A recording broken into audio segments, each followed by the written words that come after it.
and welcome to iBuzz. I'm your host, Nosheen Bukhari, bringing you the latest from Showbiz world. In today's episode, we will discuss the Oasis band's beef, followed by a review on 2000 movie Miss Congeniality.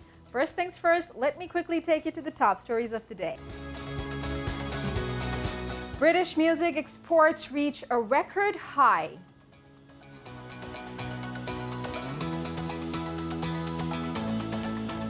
Noel Gallagher feels no pressure to match Oasis' success.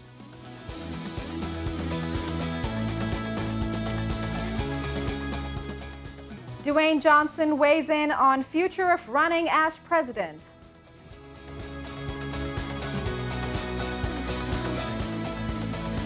Actress Jennifer Saunders says that hit sitcom Absolutely Fabulous would not get made today because everything is sensitive.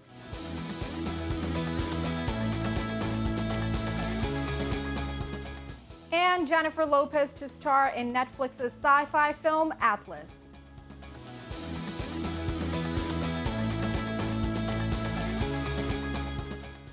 And now moving to the top story of the day. The Oasis star Noel Gallagher said in a recent interview that he doesn't think too much when writing new songs and doesn't feel any pressure to match his past success because his main goal these days is to produce material that makes him happy, and also stated that it will be a bonus if other people like it too. To discuss this further, we have entertainment journalist Anna Marie with us. Anna, welcome to the show. Thank you for having me. So Anna, Noel looked very satisfied working as a solo artist, yet one could feel by the looks of it that upon mentioning Oasis or talking about band's reunion, it is making him feel uncomfortable. Yes, like the band they have not been together for over 10 years now. Yeah. So I think when people bring up the conversation, of course, people really did love Oasis. Yeah. But when people bring up the topic now, he just avoids it. I think he makes it clear that he wants to focus on himself. Yeah. And, we haven't seen Liam, his brother, in a while. We haven't heard from the other band members for a very long time. So I think we probably know that an Oasis reunion isn't going to happen. But I guess Noel Gallagher, it's great to hear that he is focusing on himself and his own music. Right. And when Noel stated that his main goal these days is to produce material that makes him happy and it's a bonus if other people like it too. Do you think by that he meant the lost fan base that the band once used to have? And he thinks that, okay, the similar fan base is not going to come back, so I have to try something different this time. Yeah, I don't think he's really trying to reach out to the old fan base. Of course, there are people who are going to be loyal to him and his brother and the band, and of course the nostalgia of the Oasis days in the 90s. But I think he's a very smart man. I think he's aware that times have changed. He was even speaking about his kids and that the new era, the new generation of consumers don't really care about music as much as they did back in the 90s. So I think he's aware that things are different, and he probably won't go down the same direction in terms of the style that he was the music that he was making. He probably just wants to just be creative and experiment and make sounds that are true to him and where he is in his life. So of course, if people catch on to that, if people respond well to that, then I guess, like he said, it would be a bonus. Right. Also, the 54 years old rocker expressed his sympathies with Prince William in the light of current scenario. In your opinion, was that an indication towards his own issues going on with his brother during their Oasis time? I don't think so. I don't think he cares about Liam. Because knowing Noel, he's a very sarcastic man, and he doesn't let it go. Yeah. So knowing the fact, do you think it can be the issue? You never really know with Noel Gallagher. He is very unpredictable, but we haven't heard from Liam for over 10 years, and I assume that they're still feuding or they're not speaking as much, because if they had reconciled, we would have heard about it by now. Noel would have probably said, yeah, I love my brother and, we're talking again. But probably deep down, he is missing his brother because that's his brother. But I think he just empathizes with Prince William and everything that they're going Right. through at the moment. Right. About creating new music, Noel's approach looks very practical, especially when he mentioned that he knows his solo music will never be as culturally significant as his work with Oasis, yet he doesn't seem to be worried about it. Yeah, rightly so, because the height of Oasis' career was in the 90s. Yeah. Like they've sold over 72 million records. Yeah. They were extremely popular, and now we don't really have any rock stars like that. We don't have anyone True. that are making that kind of music, that are doing those kind of sales, that are bringing out that type of crowd, especially in the current environment. So I think he's just aware that times have changed, and of course he has to move on. I think the fans would maybe appreciate songs that sound like Oasis, that sound similar to Oasis, but would it really appeal to today's generation? Probably not. So I think it's a great decision for him to just make things that are unique to him and really not try to follow on from what Oasis did. Right. And Anna, being from 90s, at one point in our lives, all of us had been a fan of Oasis. So just as a fan of Oasis music, don't you think that these two brothers should consider a reunion? Of course, it is already cleared by Noel in the interview that it's never going to happen. But I mean, don't you think that a reunion concert would bring back thousands to Arena? Absolutely. Of course, people would love Oasis to get back together. I myself would love to see Noel and Liam in the same room, shaking hands, chatting away like brothers do. That would be a dream for everybody. But, never say never. He says never, and that might mean never. But I hopefully in the cards that they do have a reunion, I think it would bring out so many people. So many people would love to see them together, especially because they ended so abruptly and the people didn't really get much closure from them. I think it would be, just have a reunion tour, and then they can lay it to rest after that. I mean, they need to fix a lot for the shockers that they gave to their fans, with that band breakup. The people loving it. The people loved Oasis. Yes. And Oasis basically have a whole lot of era they gave a whole lot of era to the 90s music. And now coming this from Noel that he has let go of the 90s and that he is never going to write things as culturally significant, which indicates that he's never going to make the same music. Isn't that strange? Because music has no specific time, like fashion trends, which once changed cannot come back. I completely agree with that. Yeah, music is cyclical. Same like you said with fashion, things come back around. Yeah. But I think maybe with the turmoil that they had with Oasis, he's probably trying to keep himself as far away from it as possible and just define himself as a solo artist with his own new band. But like you said, music does come around, and I think people would be open to hearing another Wonderwall. We would love to hear more songs like that. That has just made me nostalgic. Listening to the name of the song only. We would love that. People want a song to sing along to. Everyone knows Wonderwall by default, you might have heard it somewhere or at an event, and it holds a lot of memories, so people would love that. But I completely agree with him that things have changed, times have moved on, and he should do the same. So props to him. Right. And Anna, we have seen Weeknd bringing back the 80s and 90s touch of music, back to his own creations.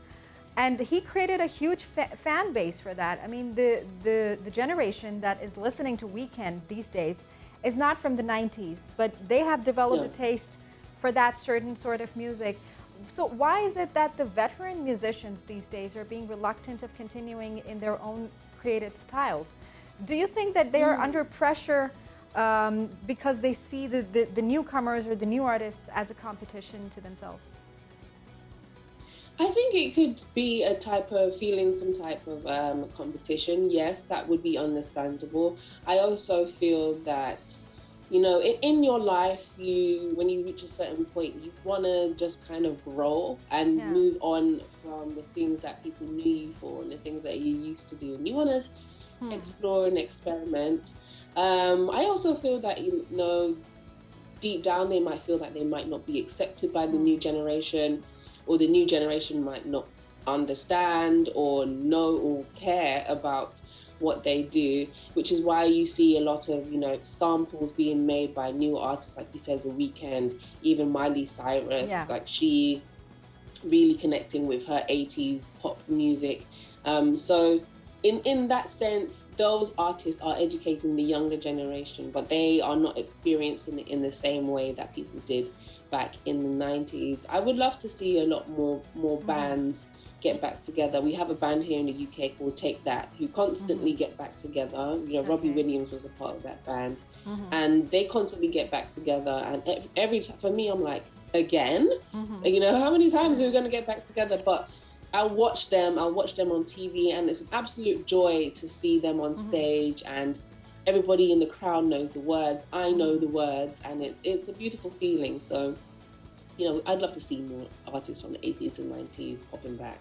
Right. And as a solo artist comeback with new experiments, of course, how much potential do you see in Noel's music bringing back his old fan base, or even creating a new one?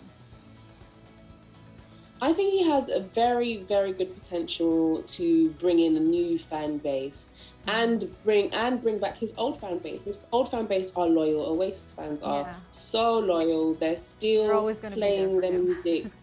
Yeah, they're always going to be there for him. They're still playing the music to this day. So people would be interested to hear what he has made on his own. And of course, the kids of those people would have a knowledge of Oasis and will want to do their own investigating. Depends on what route he goes down, if he's going to be hard rock, or if he has a little bit of pop, or maybe if he collaborates with newer artists, that might be a good idea for him to bring in some traction, some new ears and some new eyes to his catalogue. Right. And thank you very much indeed. It was a great discussion with you, and it's always great having you on board. Thank you for having me. I'll see you soon.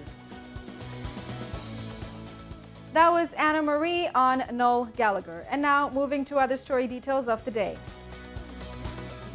Dua Lipa, Coldplay and the Beatles helped the British record industry earn £519.7 million overseas last year, the highest figure on record. Export revenues for music grew by 6% compared to 2019, aided by the explosive growth of music streaming. 1 in 10 tracks streamed globally hail from the UK, with 300 British artists receiving 100 million streams or more.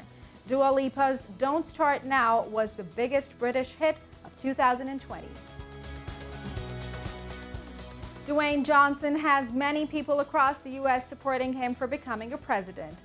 A recent poll unveiled that 46% would graciously support the Jumanji star if he ever ran for the U.S. presidential elections. Speaking to People about this, the actor was humbled to even be supported for the major role. However, the actor stressed that he is not a politician, nor does he have the political passions, and that he is not sure he even has the patience or resignation to deal with the pressure that comes with politics and politicians. Actress Jennifer Saunders says that hit sitcom Absolutely Fabulous would not get made today because everything these days is sensitive. Jennifer Saunders, who appeared in the show alongside Joanna Lumley, told a magazine that modern culture has changed comedy like what they used to make. Absolutely Fabulous originally ran between 1992 and 1996 before being revived in 2001 and running for a further 3 years. A series of specials were filmed to mark its 20th anniversary before Absolutely Fabulous, the movie, was released in 2016. Jennifer Lopez is set to star in Netflix's new movie Atlas. According to a magazine, the 51-year-old will star and produce the sci-fi thriller. The film follows the life of a woman, Atlas, who will have to go against an old soldier in a bid to save humanity. The news comes days after her multi-year production deal with the streaming giant was announced. The actress' production house signed a deal where they will develop feature films and television series, as well as scripted and unscripted content. Jennifer Lopez is following her movie-making passion, and that is it from Newsroom. We will be right back after a quick short break with a review on the movie Miss Congeniality. Stay tuned.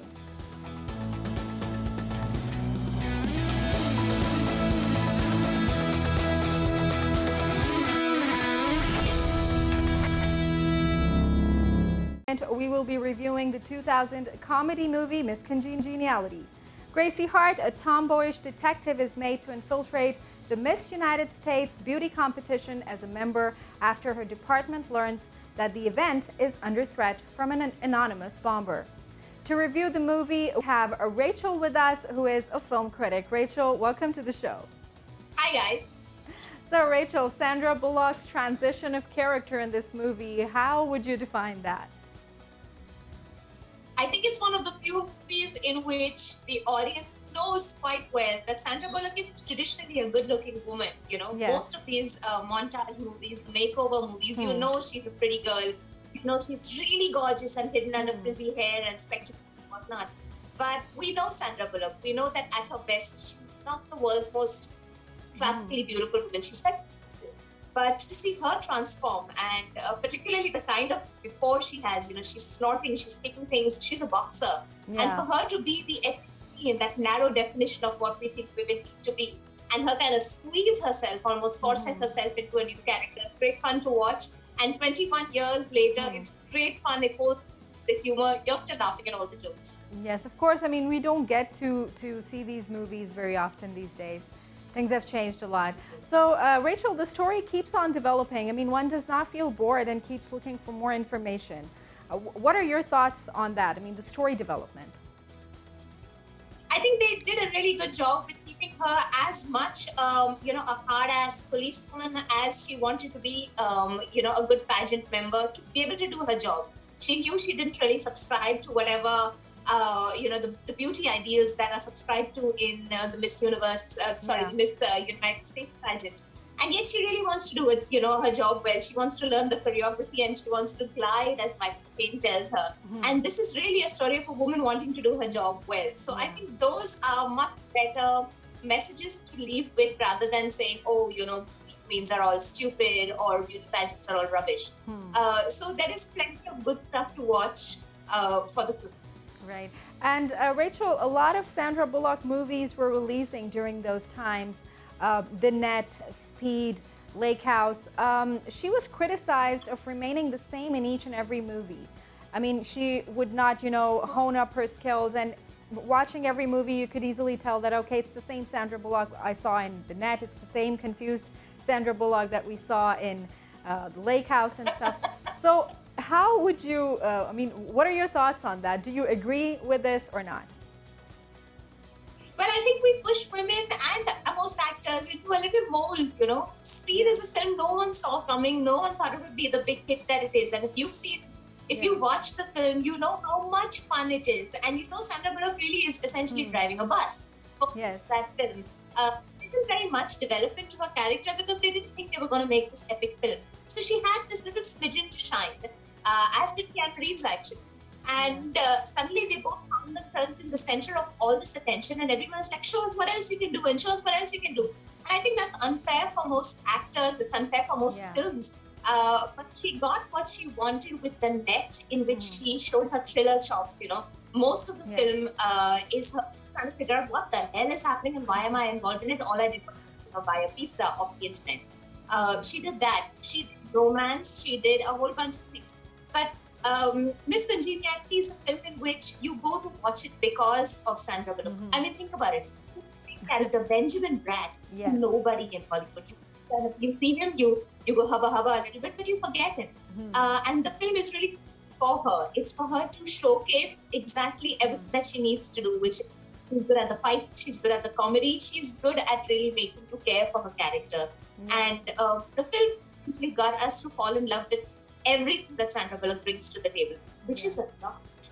Right. And talking about other characters and other actors, just like you mentioned, Benjamin Bratt, then we have Heather Burns. They've done a remarkable job. But there is one particular character that I would like to talk about, the character of Michael Caine. Yes. Your thoughts on Michael Caine's character? He's the classic Henry Higgins, isn't he? He has to turn this unformed, snorting, screaming, angry feminist, they didn't word, into this beautiful hourglass-shaped woman who sort of does the smile and wave and who glides. And I think what he brings to this is Michael Caine's best quality, to sort of underplay his role, to bring his British accent, which essentially conveys all the polish that he represents. And to mold her, but also see the woman that she is within. So he's not just doing a gutter woman. He's got a real woman, and he's getting the lump of coal to turn into a diamond. And he's got great comic timing. So there are certain points in which there's just a raise of the eyebrow. There's just a sort of, oh God, is this what I have to deal with? And he doesn't do any of the make-upping or, he doesn't do any of the eyebrow tweezing or the dirty work himself. He's just there to show Sandra Bullock's character, to show Gracie, that she's really a diamond all along. And it's great fun the way that they do. True. And Rachel, back in those days, a lot of critics predicted that with such roles, Sandra Bullock is going to be a tough competition for Julia Roberts. How do you see this? Yes. I think that Donald Petrie, who made Miss Congeniality, also launched Julia Roberts in a film called Mystic Pizza. I know we're talking about pizza a lot. Yeah. Really one of those filmmakers who knows what women want to see in other women on screen. And this isn't a man's film for a woman, it's a woman's film for a woman. You're kind of rooting for Gracie, you're rooting for all the women at Mystic Pizza as well. And a lot of times the comparisons were made, but I mean, Julia's smile is wider, Julia's hair is curlier, she just brings a different energy on screen. But in her own way, Sandra Bullock has had such great lasting power, and her likability is so different. You like Sandra because she's unattainable, but because she could be your neighbor. Even if she is in gravity, untethered and kind of spinning space, you're like, oh my God, this poor thing. But you don't think this poor thing in any of Julia Roberts' movies, because I think she's just larger than life for you to love her in that way. So in their own way, both actors, I'm very happy to say, have carved out personas for themselves in Hollywood that have served them very well, and us too. Right. And Rachel, back in those days, it was an attempt to break the stereotypes revolving around pretty women. When people would think that a woman is, she can only be pretty and she cannot be a brainiac, she cannot understand the complexities of a certain sort of job. Yeah. So do you think, keeping that time in mind, the year 2000 we're talking about specifically, do you think that this concept succeeded in actually breaking the stereotypes that revolved around pretty women? Very much so. You just have to look at Gracie's relationships with all the other pageant members that she meets and eventually starts to be friends with. Heather Burns' character, she plays Miss Rhode Island, and she's your cookie cutter Republican doll essentially. And she's not very bright, because you know how she answers the question, what's your perfect date? She says, oh, my perfect date is April 25th because it's I think warm enough you can get away with a light jacket. It's the wrong answer. And she doesn't get it until much later. But you see that she has a great personality. She's dying to do her twirling batons with fire. All the other women have great talents, but they're also great women. They're helping each other. You see the behind the scenes of how women aren't usually portrayed in the beauty business. They're not backstabbing little cats. They're not clawing at each other. They're all helping each other, and they're all fighting the same fight. I think to see women rally together, to see a feisty woman actually not really helping them so much as understanding them, and Gracie's character, learning to kind of accommodate other realities of what it is to be a woman is great to see. Right. And talking about the sequel, Rachel, there was a part 2 released, but it could not do as good as part 1. So do you think in modern times, if a sequel, if the team comes up with a sequel, it can, hit the right kind of audience and, be as famous as it was during the year 2000? I think that's going to have to depend on the script. Film films like Miss Congeniality, like Sister Act, they really work on this one trick. The trick is that here's this boorish woman who's loud, who's foul-mouthed, who's not very girly, and we force her into being a girl, and we really enjoy it, and she does too. That trick lasts one movie. How many times are you going to be able to beat Dead Horse? We were discussing Legally Blonde just before this recording, and this one does actually a much better job with playing the little pink Barbie who then becomes this legal whirlwind. And I think with Miss Congeniality, the fact that they tried to drum up the same jokes and the same gags, it didn't really work because you laughed at them before. So if there's going to be a sequel, a part 3 in the trilogy all these years later, it's going to have to really depend on a script. And the world has changed. We're not looking at beauty pageants in the same way. We're not looking at women in the same way. We've had Me Too. We've had waves of your beauty pageant women turning to be more Gracie rather than Gracie becoming a pageant woman. Right. So those changes will have to be acknowledged. Right. On the other hand, do you think that the movie at the same time contradicted with the concept that it, tried to come up with breaking the stereotypes? I mean, developing Gracie from a tomboyish character to a very feminine sort of woman who is, completely changed from head to toe in her looks. So, I mean, and that was endorsed by everyone. I mean, in one part, when you see that she's coming out of the garage all dressed up, everybody's, appreciating that now you look better. It's giving a message. So don't you think that there was a contradiction in the concept itself? I think it had to be for a film about a beauty contest. She really fits the mold, not so much of a better woman, but of a woman who is likely to win a beauty pageant. I mean, let's not kid ourselves. If you don't comb your hair at a pageant, you're not going to win. You're going to wear the high heels and you're not going to, slip into a dress that is 2 sizes smaller. It's not going to work for you. So what's really nice about the film is they kind of polished her up, but they didn't make her so pretty or so airheaded as to be into that beauty pageant world. She's all dressed up and she's got rollers in her hair, but she's kind of in the scene. So she continues to hold that fire of old Gracie Hart well. And another connection that we make, since you brought up Julia Roberts, remember that Erin Brockovich came out not too away from the year Miss Congeniality release, and Julia Roberts picked up for being a different kind of woman. The woman who has the platform heels and the mini skirt and the trailer a glamour look. And yet she goes up and, she goes up against the Gap and Electric and brings down a large company with a class action lawsuit of people she doesn't even know. Right. So there are different ways to be a woman, and I'm glad that every woman doesn't have to have the same line for what it is to be girly or woman or happy or powerful. Right. Rachel, it was a wonderful review by you. Thank you very much indeed. Thank you. See you, everyone. That was Rachel reviewing the movie Miss Congeniality. And that is it from today's episode. We will be back tomorrow with some more stuff, which is fresh, of course. Until that time, don't forget to share your feedback on the social media link mentioned down below. We'll see you next time. Take care and goodbye.